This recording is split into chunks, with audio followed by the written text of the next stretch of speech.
오늘 우리에게 주신 말씀을 보면 하나님께서 복음을 전하는 전도자들에게 주시는 축복의 말씀이 기록되어져 있습니다. 복음을 전하는 사람들은 지혜 있는 사람이고 궁창의 빛과 같고 밤하늘에 떠있는 별처럼 영광스러운 존재가 된다고 말씀하고 있습니다.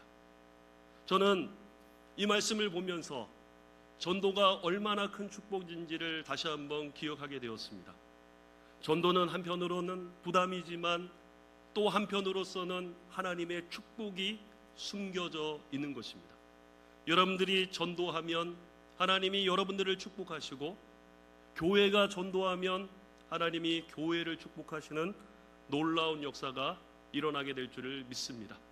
오늘 다니엘서 12장 3절에 있는 말씀을 중심으로 해서 또 여러분들이 태신자를 만나고 또 가족에게 복음을 전하고 동료에게 복음을 전하고 이웃에게 복음을 전하는 귀한 지혜를 함께 나누는 시간이 되었으면 좋겠습니다. 첫 번째로 여러분들과 함께 살펴볼 것은 복음을 전하는 전도자는 지혜 있는 사람이 되어야 한다는 것을 기억했으면 좋겠습니다.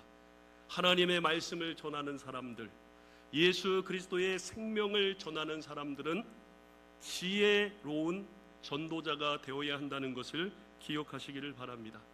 오늘 우리가 함께 읽었던 3절 상반절의 말씀을 보시면 이런 말씀이 나오고 있습니다. 지혜 있는 자는 궁창의 빛과 같이 빛날 것이요. 여러분, 이 말씀을 보시면 지혜 있는 자가 나오고 있습니다.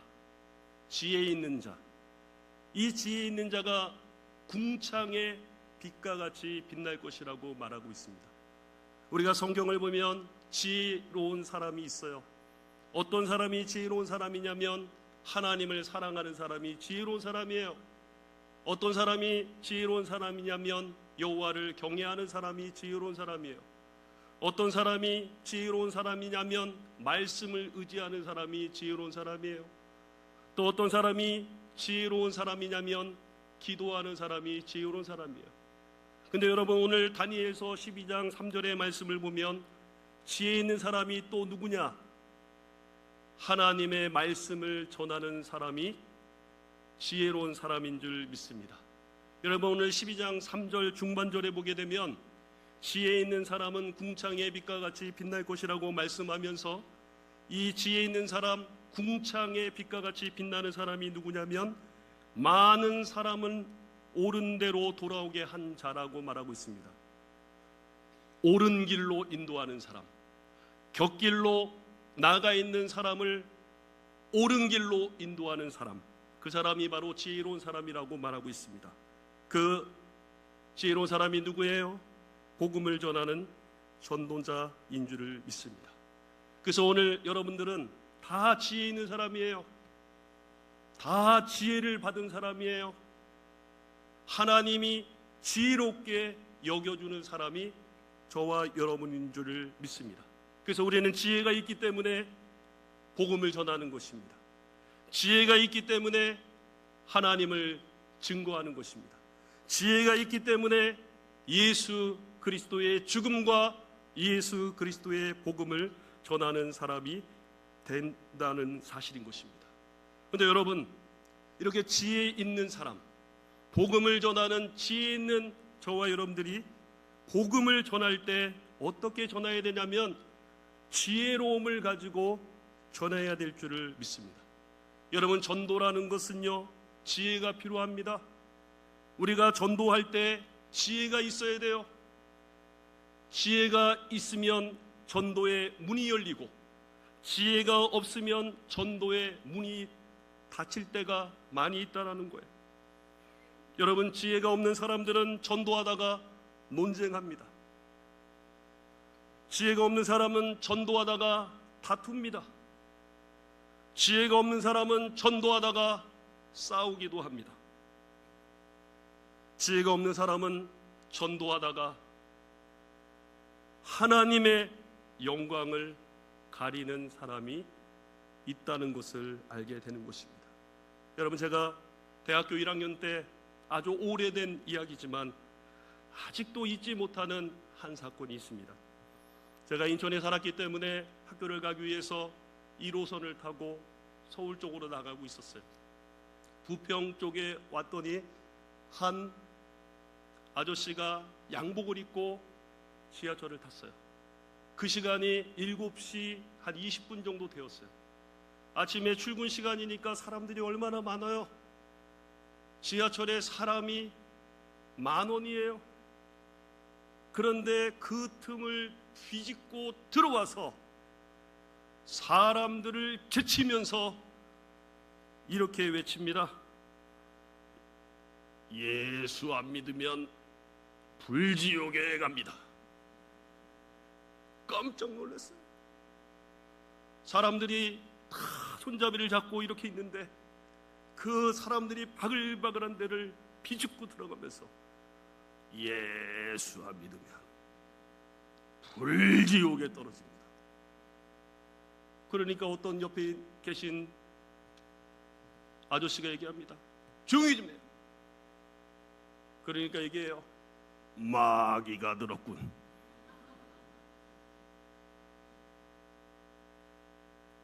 그리고 조금 지나가다가 그분이 내렸어요. 그리고 나서 저는 깜짝 놀랐어요. 그 지하철에 타고 있었던 사람이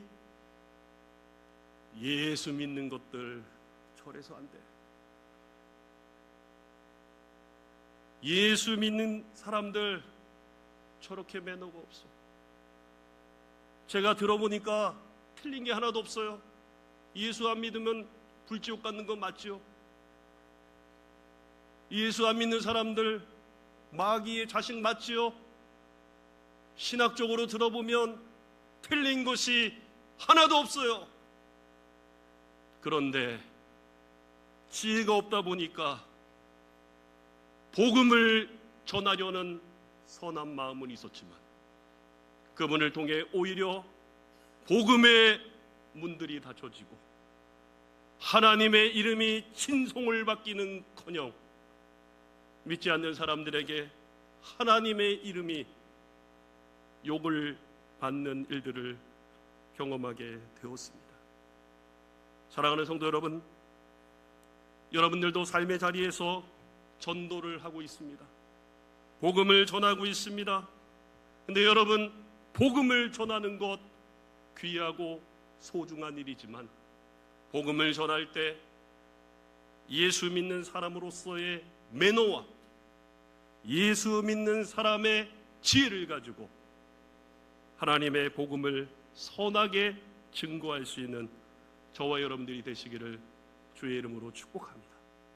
뱀처럼 지혜로움이 있을 때 복음의 열매가 맺혀지는 거예요. 가정에서 남편을 전도할 때도 아내로서 지혜가 있어야 됩니다. 또 남편으로서 아내를 전도할 때 지혜가 있어야 돼요. 부모로서 자녀를 전도할 때 지혜가 있어야 되는 거예요.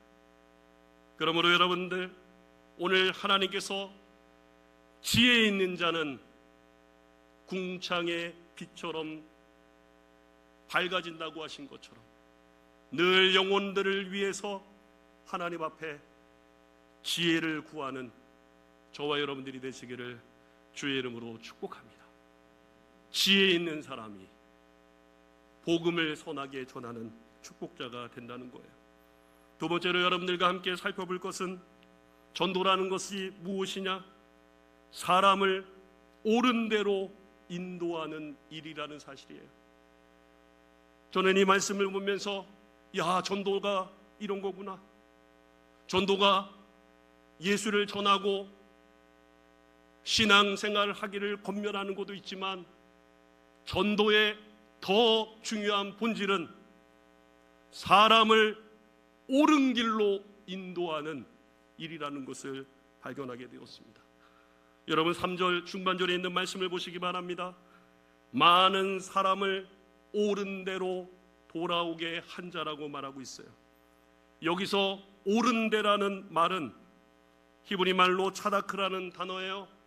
이것은 올바르다는 뜻을 가지고 있어요. 그러니까 사람을 옳은 대로 돌아오게 한다는 것은 곁길로 나갔던 사람을 자기의 인생의 선로를 탈선했던 사람을 다시 원점으로 돌아오게 만드는 것, 그것이 바로 전도라는 사실인 것입니다. 여러분, 우리가 복음을 전하는 것은 하나님을 떠난 사람들을 하나님 앞으로 다시 돌아오게 만드는 것입니다. 우리가 세상을 향해서 예수 그리스도의 십자가의 죽음과 부활의 복음을 전하는 것은 하나님을 떠났던 사람들을 다시 하나님 앞으로 돌아오게 만드는 거룩한 사역임을 믿습니다. 그러므로 여러분들이 지금 기도하고 있는 배신자들, 여러분들이 시간을 내서 만나고 있는 그 배신자들이 만나고 전도해야 되는 이유는 그들이 잘못된 길을 가고 있는 그 삶을 다시 유턴하게 만들어서 하나님께로 돌아오게 한다는 사실을 믿고 여러분들이 복음 전파에 더 힘쓸 수 있는 우리 모두가 되기를 주의 이름으로 축복합니다. 어제 저는 의성에 있는 주기철 목사님 순환 기념관에 우리 제자 훈련을 받았던 권사님들, 집사님들하고 다녀왔어요. 거기서 제가 큰 감동을 받았던 한 가지 일이 있었습니다. 주기철 목사님의 영상이 떴어요. 일제 강점기 때 대한예수교 장로의 총회에서 신사참배하는 것을 결의했습니다. 예수 믿는 모든 사람들이 신사참배를 강행했어요. 그런 상황 가운데 주기철 목사님이 그 평양의 산정연교회에서 성도들 앞에 우리가 신사참배하는 것은 십계명을 어기는 것이라고 강력하게 설교하는 것을 영상으로 보았습니다. 여러분, 저는 주기철 목사님의 하나님의 말씀을 전하는 그 전도하는 것을 보면서 그 주기철 목사님이 성도들을 이탈하게 만들지 않고 여호와만 섬겨야 되는 신앙을 탈선하게 하지 않았다라는 그것을 깨달았습니다. 여러분, 복음을 전하는 사람이 없으면 모든 사람들은 탈선하게 되어져 있습니다. 모든 인간은 양 같아서 각기 제각길로 가면서 자기 나름대로의 인생을 살아가고 있습니다. 그러나 복음을 전할 때 각기 자기 길로 가고 있는 사람들이 하나님의 말씀을 듣고 잘못된 길을 돌이켜서 하나님께 나오게 된다는 사실인 것입니다. 여러분, 예수님께서 여리고를 지나가셨을 때에 삭개오라는 사람을 만났어요. 우리가 잘 알듯이 삭개오는 유대인이지만 사람처럼 살지 않았습니다. 잘못된 삶을 살았어요. 동족들에게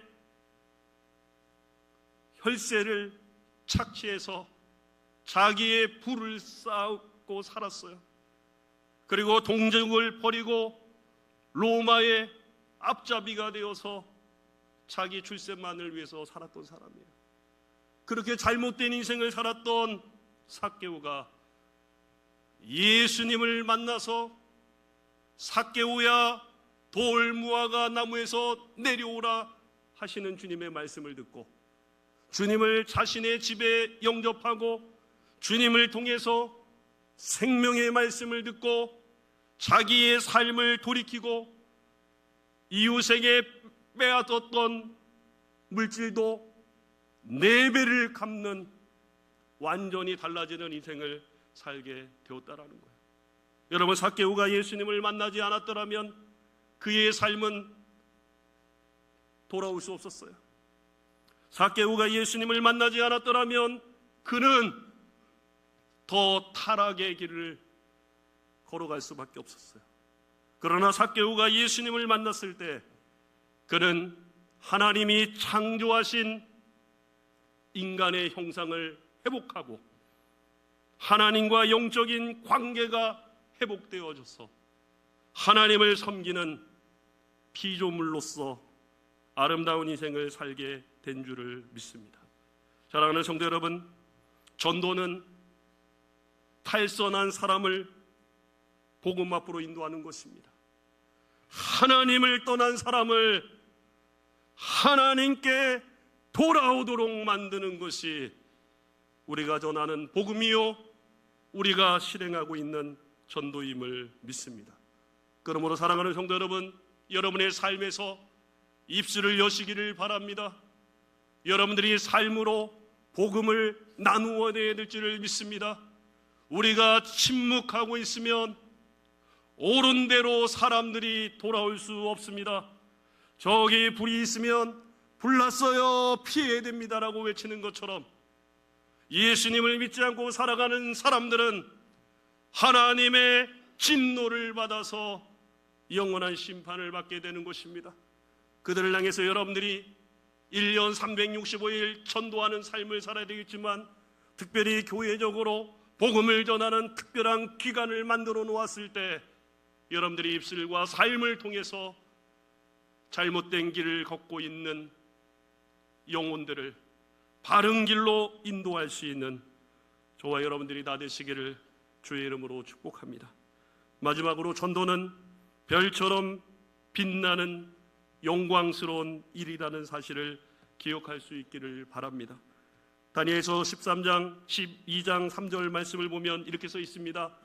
별과 같이 영원토록 빛나리라. 여러분, 밤하늘의 별을 보셨습니까? 밤하늘의 별을 보셨어요? 밤하늘의 별을 보면 빛이 나고 있습니다. 하늘에 떠 있는 별은 계속해서 빛이 나는 것입니다. 마찬가지로 많은 사람을 옳은 길로 돌아오게 하는 복음을 전하는 사람, 하나님의 말씀을 전하는 사람, 전도의 사명을 감당하는 사람들은 어두운 하늘 위에 빛을 발하는 별처럼 빛나는 삶이 된다고 말씀하고 있습니다. 근데 여러분, 중요한 것은 영원토록이라는 단어예요. 빛을 발하는데 영원토록 빛을 발하게 된다고 말씀하고 있는 겁니다. 여러분, 저는 이 말씀을 보면서 여러분, 전도하는 삶은 우리의 삶을 하나님 앞에서 영원토록 빛나는 인생이 되는 지름길임을 믿습니다. 오늘 우리는 예배를 끝나고 목장별로 동서남북으로 흩어져서 복음을 전하게 될 것입니다. 여러분, 복음 전파에 우리의 온 성도들이 참여하기를 축복합니다.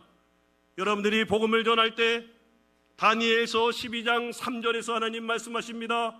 별과 같이 영원토록 빛나리라. 어두운 하늘에 별이 반짝반짝 빛나는 것처럼 저 천국에서 하나님이 전도하는 사람들을 내려다보았을 때 전도하는 사람이 하나님 앞에 별처럼 빛나는 인생이 된다는 것을 기억하시고 늘 복음을 전하는 저와 여러분들이 되시기를 주님의 이름으로 축복합니다. 아프리카의 선교의 시작을 놓았던 데이비드 리빙스턴이라는 사람이 있습니다. 여러분, 이 리빙스턴이 아주 훌륭한 선교사예요. 세계 선교 역사에 그의 이름을 빼면 선교를 논할 수 없습니다. 그렇게 훌륭한 선교사님이에요. 그런데 이 선교사님을 양육하고 이 선교사님에게 예수 그리스도의 복음을 전해줬던 목사님이 누군지 아십니까? 그분은 큰 목회를 하지 않았던 분이라고 해요. 무명의 목사님이라고 해요. 평생 목회하면서 많은 사람을 데리고 목회를 해보지 못했던 사람이라고 해요. 개척교회를 평생 했던 목사님이라고 생각하면 될 것 같아요. 그런데 그분이 그리스도의 복음을 증거했을 때 그를 통해서 복음을 배우고 그를 통해서 하나님을 만났던 데이비드 리빙스턴은 그 아프리카의 검은 대륙에 복음의 문을 여는 아프리카 선교에 큰 핵을 그었던 그 선교사가 되었던 거예요. 여러분, 무명의 목사님이 복음을 전했을 때, 무명의 목사님이, 이름 없는 목사님이 무명의 청년에게 그리스도의 복음을 전했을 때 그를 통해서 주님은 그를 별처럼 아프리카 대륙에 세워서 지금도 리빙스턴의 선교의 족적을 통해서 많은 아프리카 대륙에 살고 있는 영혼들이 주님께 돌아오는 영광의 역사들이 일어나고 있는 줄을 믿습니다. 그러므로 사랑하는 성도 여러분, 저와 여러분들이 한 영혼을 향해 그리스도의 복음을 전하시기를 바랍니다. 그것이 바로 별처럼 빛나는 영광스러운 일이 될 줄을 믿습니다. 예수 믿는 사람이 입을 열어서 예수를 증거하지 않습니다. 부활하신 예수님을 믿는다고 하는 사람들이 예수님이 부활하셨다는 사실을 세상에 외치지 않습니다. 하나님이 온 우주 만물의 통치자가 되신다는 사실을 믿는 사람이 하나님이 우주의 왕이 되신다는 것을 절대 말하지 않습니다. 예수님이 사망 권세를 정복하신 것을 알면서도 세상 사람들에게 예수님이 사망 권세를 정복했다고 외치지 않습니다. 3일 만에 무덤 문을 열어 제끼신 예수님을 믿는 사람이 예수님이 무덤에서 살아나셨다라는 것을 절대 외치지 않고 살아가고 있는 것이 우리 현대의 모습이라고 생각되어집니다. 여러분, 왜 그럴까요? 왜 우리가 복음을 전하지 않을까요? 왜 우리가 복음을 말하지 않을까요? 오늘 여기서 말씀하는 것처럼 복음 전하는 사람들이 별처럼 빛나는 영광스러운 사람이 된다는 것을 깊이 생각하지 않았기 때문이라는 것입니다. 사랑하는 성도 여러분, 2주 동안 여러분들이 복음을 전하면 그 모습이 별처럼 빛나는 영광스러운 사역이 될 줄을 믿습니다. 저는 우리 교회가 주님 오시는 그날까지 구원받은 사람들을 향해서도 하나님의 말씀이 선포되어야 하지만 아직도 구원받지 못하는 사람들을 향해서도 하나님의 말씀이 선포될 때 우리 교회는 초대교회의 역사를 이루는 교회가 될 줄을 믿습니다. 전도하면 하나님이 역사하십니다. 전도하면 하나님이 하늘문을 열어주십니다. 전도하면 하나님이 전도하는 교회를 붙들어 5대양 6대주에 세우셔서 전한 만민의 복음을 전하는 교회로 하나님이 이끌어 주실 줄을 믿습니다. 사랑하는 성도 여러분, 여러분들도 기도하실 때 우리 동문교회가 전도하는 교회, 세계를 향해서는 선교를 감당하는 교회가 되게 해달라고 여러분들이 불철주야 기도해 주시는 여러분들이 되시기를 바랍니다. 교회는 유람선이 아니라 교회는 구조선이라고 주님이 말씀했습니다. 교회는 향락을 챙기는 공동체가 아니라 생명을 잃어버린 자들을 향해서 생명줄을 던지는 교회가 하나님이 축복하는 교회가 될 줄을 믿습니다. 저는 여러분들이 교회예요. 여러분들이 동문교회예요. 건물이 교회가 아닙니다. 여러분 한 사람 한 사람이 부름받은 에클레시아입니다. 그러므로 여러분들의 삶을 통해 복음을 전하세요. 복음을 말하세요. 복음을 외치세요. 그러면 그 복음의 주인이 되시는 예수 그리스도가 여러분의 삶을 통해 나타나시는 기적 같은 역사가 일어나게 될 줄을 믿습니다. 오늘 이 시간에 여러분들 다시 한번 기억해서 지혜 있는 자는 궁창의 빛과 같이 빛나고 많은 사람들을 옳은 대로 인도하는 자는 밤하늘의 별처럼 영원히 빛난다는 이 전도자에게 주시는 하나님의 축복의 말씀을 가슴에 삼고 여러분의 삶 속에 그리스도의 복음을 담대히 전하시는 저와 여러분들 다 되시기를 주님의 이름으로 축복합니다. 이 시간